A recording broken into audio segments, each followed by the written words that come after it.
Hello, music lovers. Andy Wood here, and I want to talk to you about the riff that got me hooked, or one of the riffs that got me hooked. It was Eric Johnson's Cliffs of Dover. And to tell you about that, I need to give you a little back history. I didn't start playing electric guitar until I was about 17 or 18.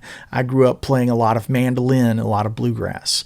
Well, when I was 16, 17, I was working in a theater in Pigeon Forge. You got to understand that Pigeon Forge is a lot like Branson or Vegas of the South, where there's all these like theater shows. Well, I was playing mandolin and acoustic in one of those theater shows.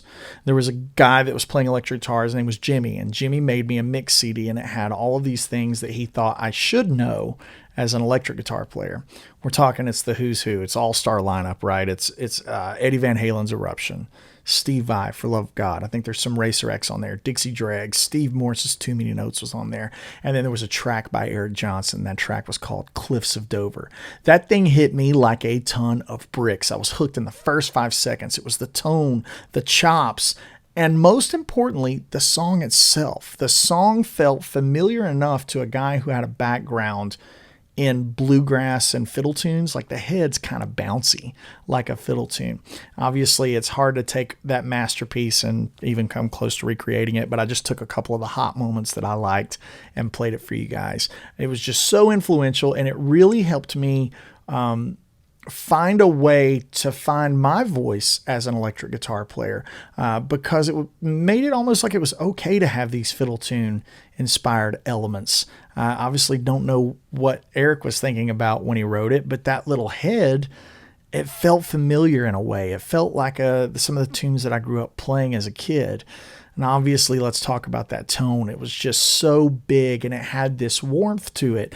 Now, obviously, all the other tones on that mix CD were amazing, but they were very electric guitar. You could just tell they were from a certain era, and they had that kind of, toothy top end, where Eric's tone was so silky and so smooth. And to this day, I can close my eyes and I can hear those tones from Avia Musicom and Venus Isle. And since then, since those days, I have made instrumental records and even did a tribute to Eric on one of my albums. On Junktown, there's a tribute called Back to Austin. He's been a massive influence to me, and every time he plays within a 250, 300 mile radius of wherever I'm at, I always go see him. A little highlight of my life, he was playing in Knoxville, Tennessee at the Bijou, and I was playing the night before, and he was playing the next night. And I got my picture, like a total nerd, like a total fan. My picture with the billboard down the marquee, with both of our names, like on their marquee or whatever. Obviously, I'm hugely inspired by Eric, but that tune was so special because it lets you know when the guitar solo starts. Even though the whole thing is a guitar solo, the song is so well crafted with this beautiful bouncy verse, and then this chorus that's like just an earworm, just a hook that stays with you forever. Obviously, this song has stood the test of time, being on video game soundtracks and Guitar Hero and all that stuff. And to this day, when I hear it, it never sounds dated. It just sounds like EJ. And I guess that's my story about, one of the most important riffs and moments of my life. And it just hooked me. Like from then on, I was like, man, that's something special. I want to live in that world. I want to make music, and this electric guitar thing.